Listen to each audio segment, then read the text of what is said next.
us each a channel of thy peace. When in darkness, guide us from above. Where there's sorrow, may we sow thy joy. Where there's hatred, may we share thy love. The voice of God calls us to awaken him. How will he find us when he comes? Awake and ready. And when he asks us to dedicate ourselves more perfectly to him, how will he find us? Awake and ready. Let's offer a prayer together. Divine Mother, Divine Mother, Heavenly Father, Heavenly Father, our friend, beloved God, our friend, beloved God, great Master, great Masters of Kriya Yoga, of Kriya Yoga, Jesus Christ, Jesus Christ, Krishna Babaji, Krishna Babaji, Lahiri Mahashaya, Lahiri Mahashaya, Swami Shri Yukteswar, Swami Shri Yukteswar, and Paramhansa Yogananda, and Paramhansa Yogananda, all saints and sages, all saints and sages, we lovingly bow before all of you. we lovingly bow before all of you. We offer our hearts. We offer our hearts. Fill us with your divine love. Fill us with your divine love.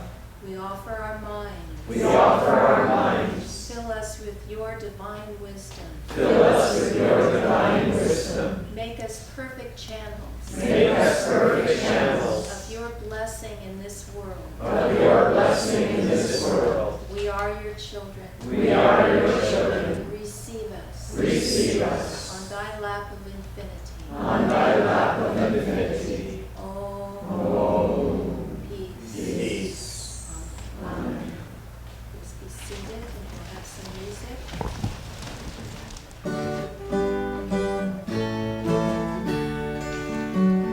Walk like a man, even though you walk alone.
Let's listen to these words on today's affirmation topic, wisdom. This is from the book Affirmations for Self-Healing by Swami Ananda. We often hear the expression, sadder but wiser. This is the mark of worldly wisdom, which people equate with disillusionment. Indeed, worldly hopes sooner or later all end in disappointment, and sometimes in great sorrow. Worldly wisdom often wears the garb of sadness. Not so divine wisdom. On the spiritual path, the expression should be happier and wiser.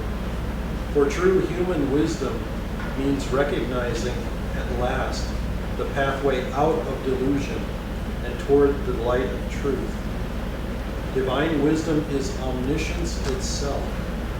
In such wisdom, there is no shadow of sorrow, only bliss absolute, bliss infinite, bliss eternal. Let's affirm now together, first out loud, then more softly as we take the affirmation more deeply inward, then in a whisper taking it into the subconscious mind, and finally silently as we take it into the superconscious mind. Please repeat after me.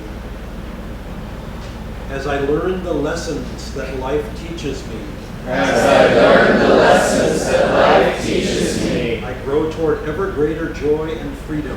I grow toward ever greater joy and freedom. As I learn the lessons that life teaches me, As I learn the lessons that life teaches me, I grow toward ever greater joy and freedom. I grow toward ever greater joy and freedom. Now say this in a whisper, taking this into the subconscious mind. As I learn the lessons that life teaches me, I grow toward ever greater joy and freedom. And now with eyes closed, gazing upward into the point between the eyebrows, offer this affirmation into the superconscious mind. As I learn the lessons that life teaches me, I grow toward ever greater joy and freedom. Please pray silently with me. I am grateful, Lord, for every test you send me. Each time I stumble, help me to learn. Each time my human weakness makes me fall, help me to grow stronger. May I realize, behind every pain, thy calm, reassuring wisdom.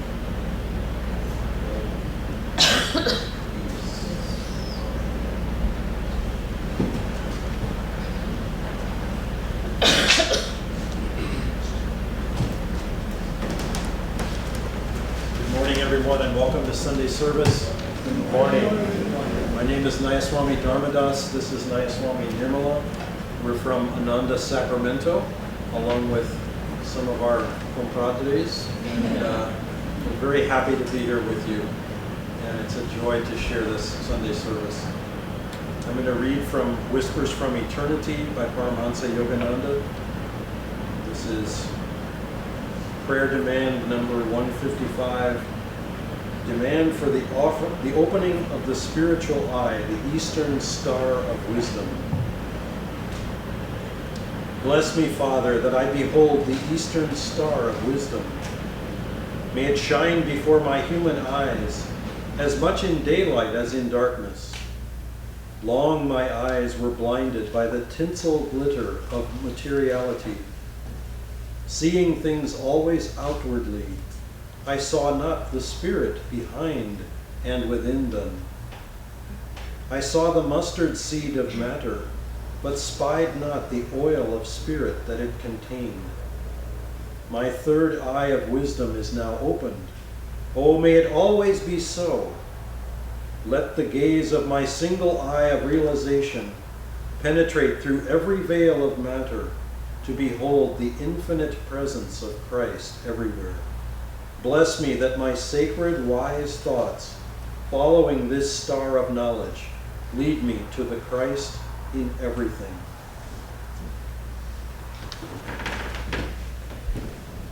And from rays of the one light,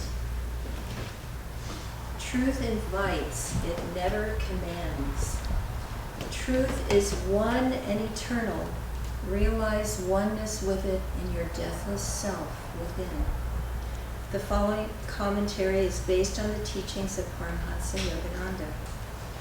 Free will is a basic principle of life. God never coerces. He invites us to live in such a way that we find fulfillment in ourselves. If we refuse to live rightly, Yogananda taught, God simply says, I will wait. We have eternity to live. In that eternity, we live as we choose, in self-created darkness, a darkness as intense and as long-lasting as we choose, or an infinite light, the true self, which is God.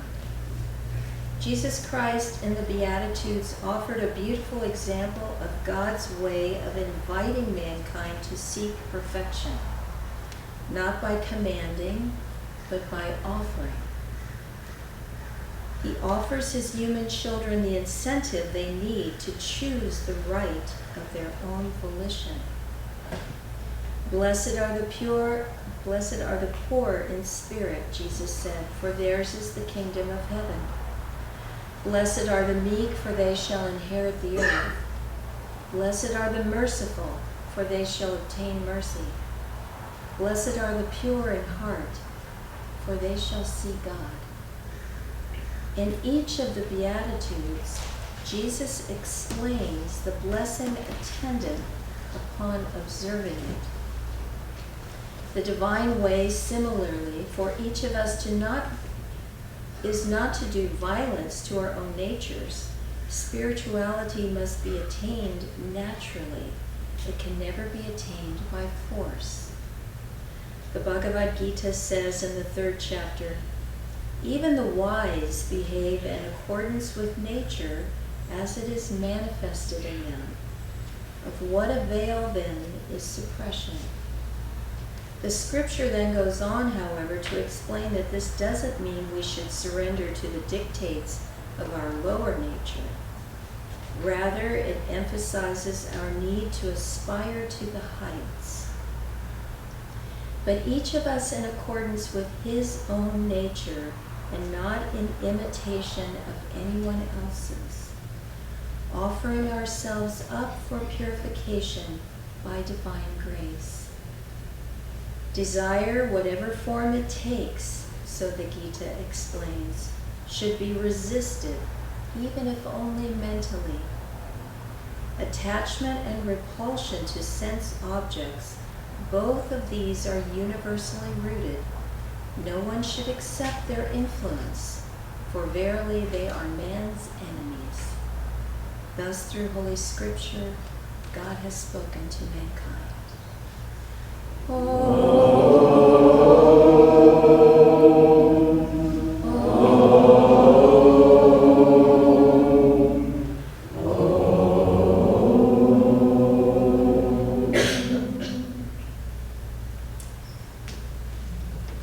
This reading today is a very interesting one because the Beatitudes contain secrets. And if we follow those secrets, we get the blessing that Jesus is talking about. When he says, blessed are the poor in spirit, he's saying, blessed are they, and also blissful are they. That's where the joy comes. If we are poor in spirit, he says, we own the kingdom of heaven. The kingdom of heaven is ours. So the secret is, if we want to have the kingdom of heaven, we have to see that everything belongs to God. We have to become poor in spirit ourselves. Jesus also says, blessed are the pure in heart, for they shall see God. They're blissful because they see God everywhere. And the secret is, if we want to be blissful, then see God in everything. And through doing so, our hearts become pure. So take the time to read these Beatitudes with that thought in mind.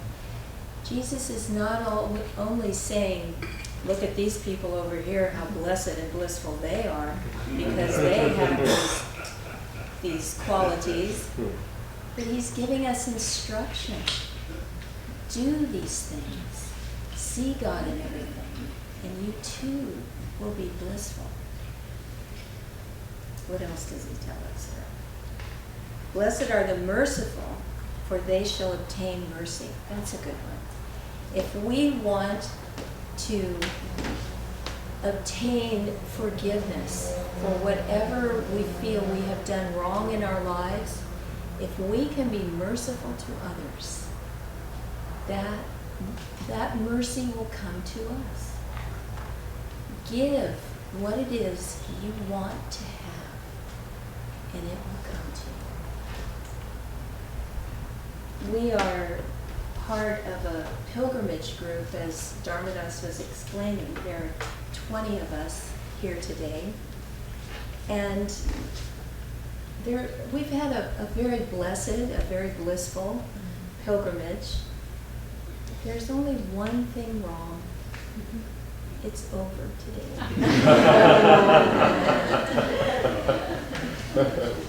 We visited Mount Washington yesterday, and I couldn't take a picture of this letter that was in the library, but it was Master saying, basically,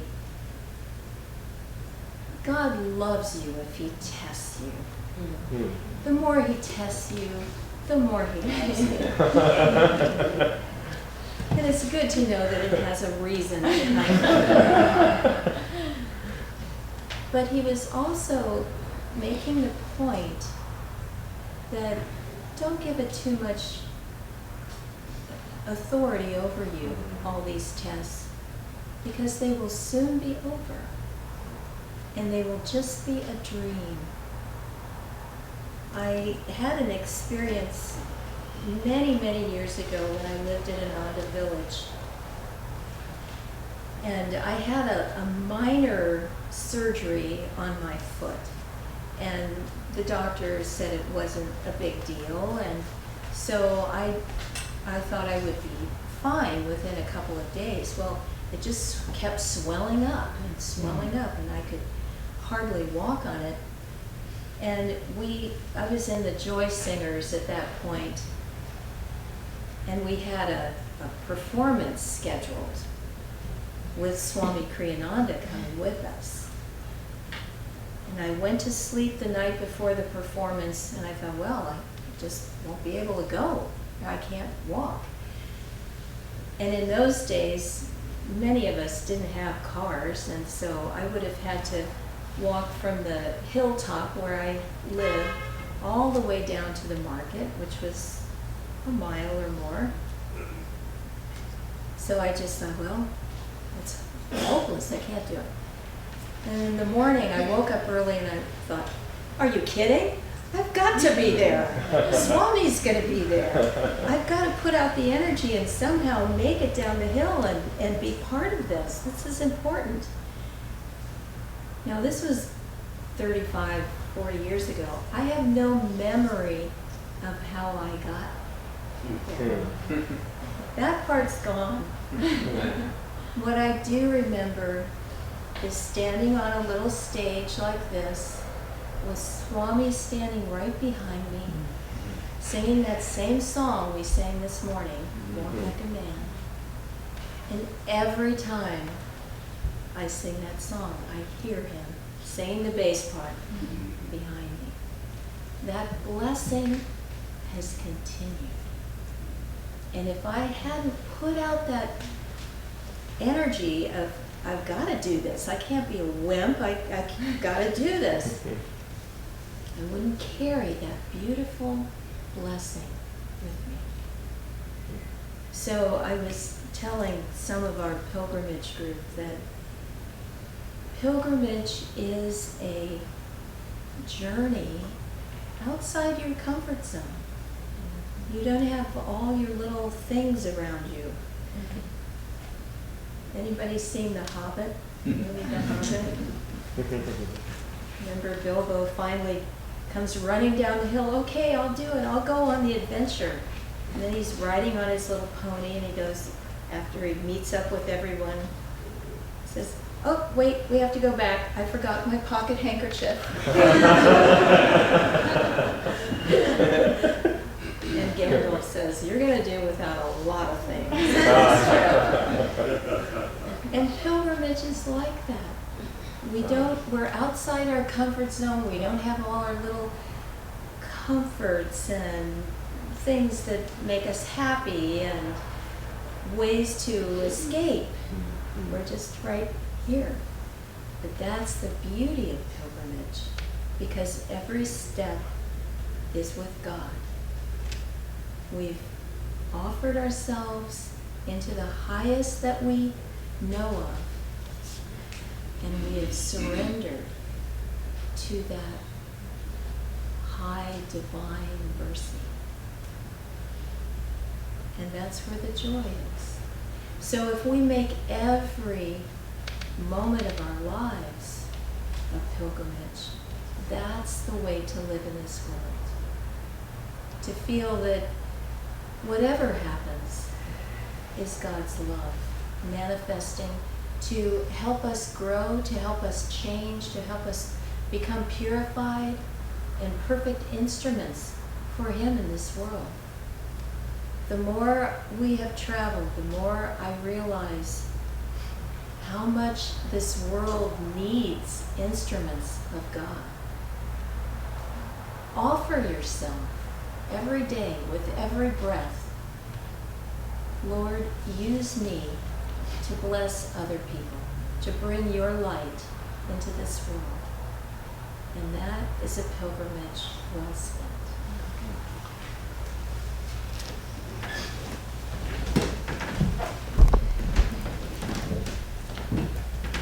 This theme of pilgrimage and the theme of today's service, truth invites, it never commands. It's interesting going to these shrines and hearing the stories, because there's an inherent challenge. I mean, Nirmala mentioned one challenge, I'll suggest another.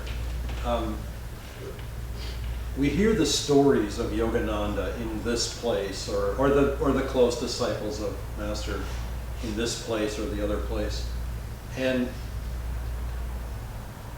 many of you are from Los Angeles, so I'm going to assume that you've heard this phrase, but I'll define it for you. FOMO, F-O-M-O, fear of missing out.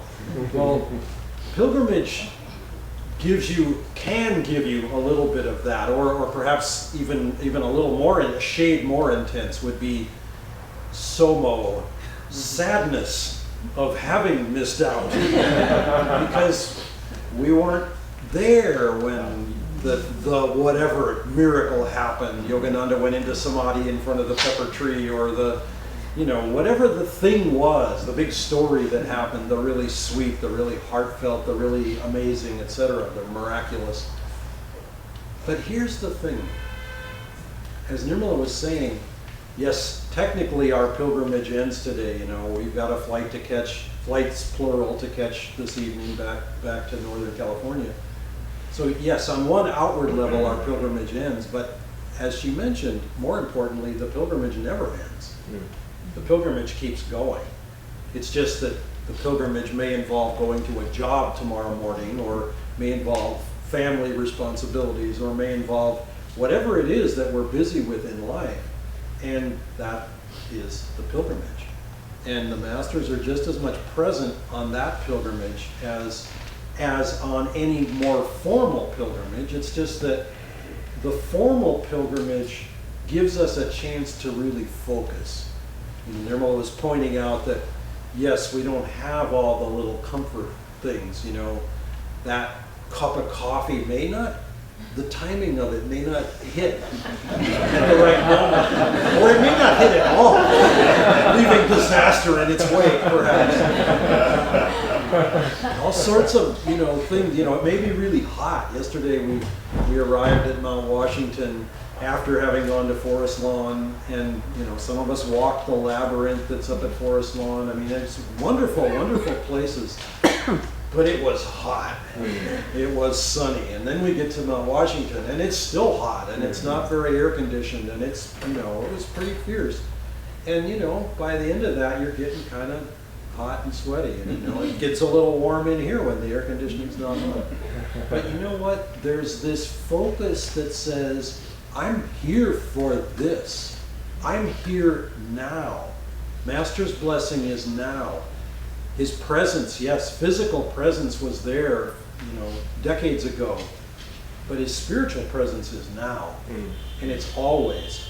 We chanted, I want only thee, Lord, thee, only thee. That's a present tense chant. That's not, someday I will, maybe, possibly, really only want thee. It's like, no, right here and now, I want only thee. Someone once asked Swamiji, so Swami, am I being insincere? Because, I really have lots of other desires. And, is it like contradiction to chant, I want only? He said, no. You really do only want God. It's just that you've sort of put some placeholders in there ahead of that. But truly, all of us only want God.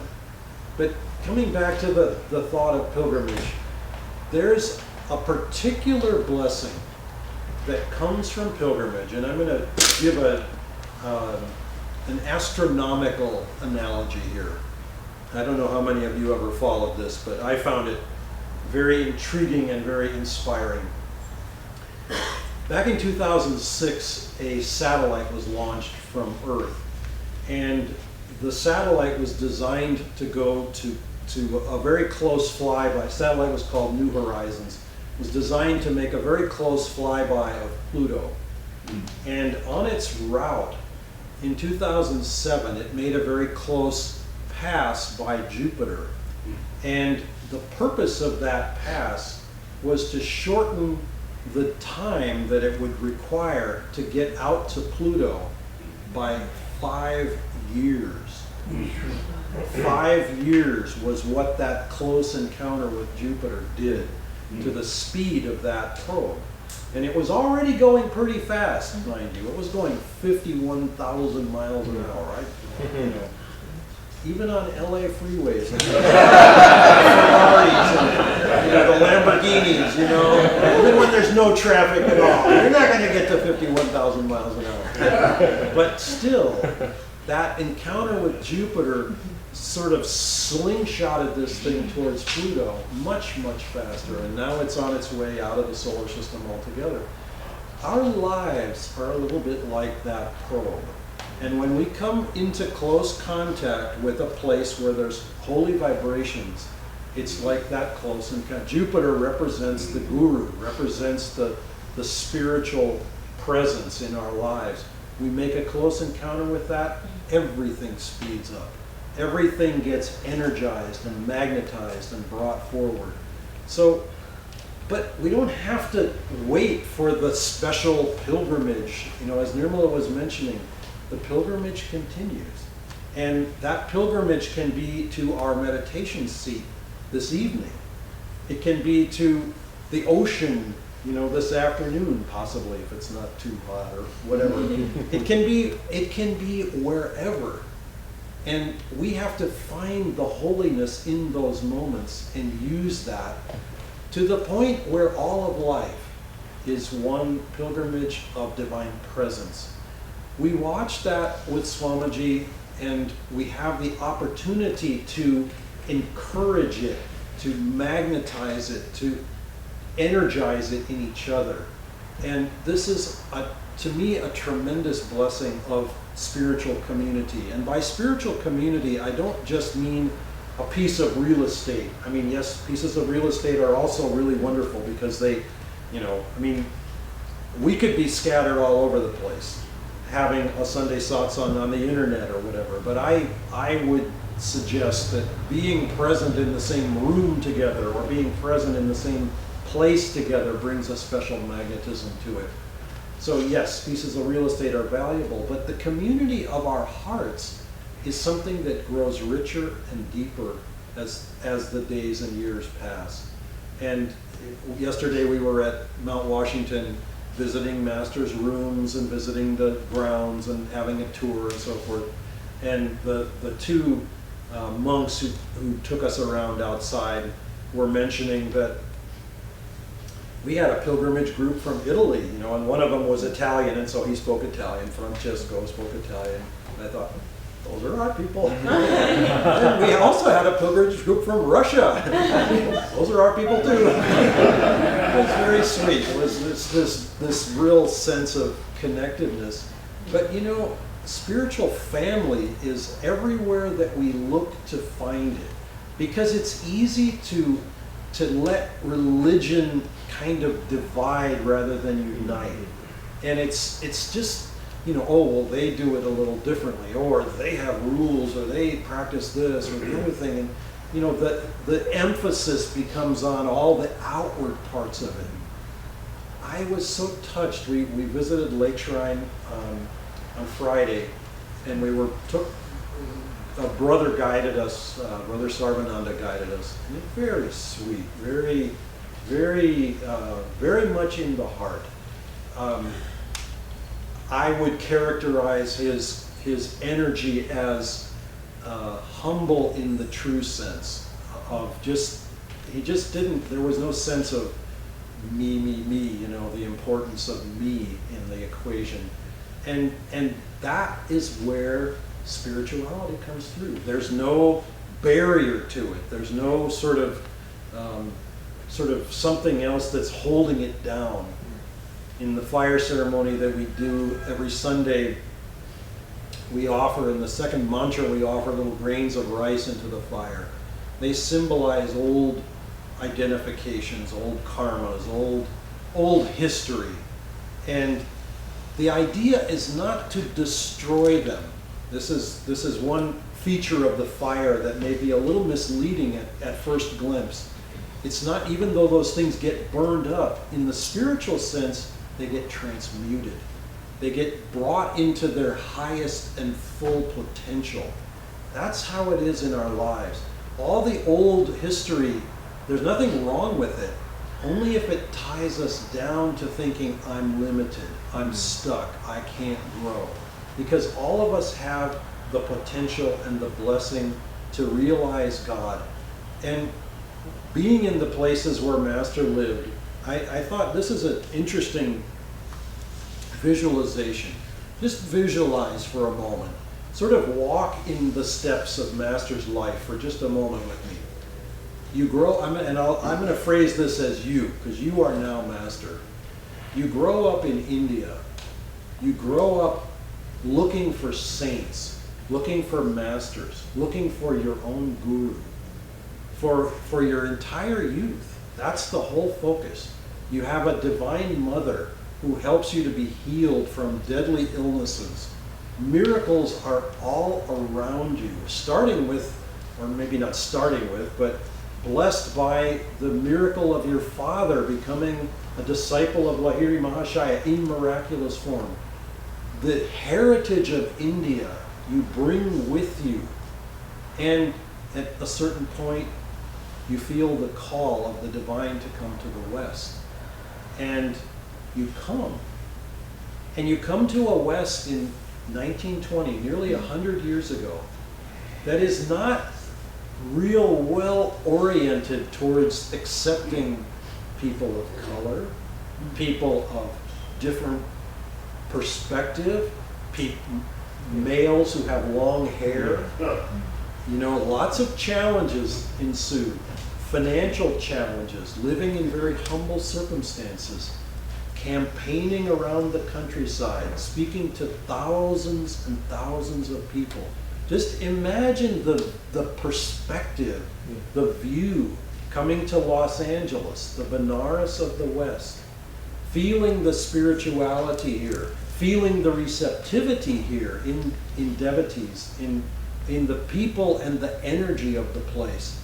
creating an organization, creating a headquarters.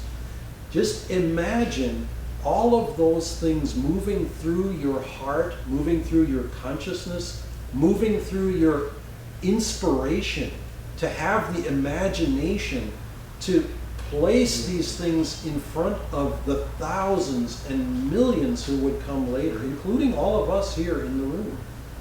All of that is just an example of divine potential. But the important thing for us is to realize those things did not end in the 1950s. They continue right here and right now. Those miracles are waiting for us to discover in our own lives. And so truth is inviting us. A dear friend of mine had a very colorful way of putting it. He worked closely with Swami Kriyananda. And those who worked closely with Swami Kriyananda know that truth may have invited, it may not have commanded, but it often invited fairly vigorously. He described this one encounter with Swamiji. He said, he applied the boot of wisdom to my seat of understanding. So there are times when there's a more vigorous aspect to how truth is responding to us and how we have the opportunity to respond to it. But the point is that we can, and that adventure lives in us. And anyone who tries to share the blessings that they have received in their lives, those blessings will increase, and there is no limit. We watched this with Swamiji, and in our satsang later on today, we'll tell some stories about being with Swamiji in different parts of the world, especially India, but also other parts of the world, and seeing through his eyes and watching his imagination of how to develop the work. Feel that Master's mission lives inside, lives in your heart, and is an opportunity to share blessings with anyone. You may think, but who am I? Well, who is anyone? Anyone that opens their heart. We mentioned this in the purification ceremony. If you open your heart, God's grace flows through in some new, unexpected way. So feel that sense of self-offering and opening, and that blessing will, in fact, bless you and continue to bless others.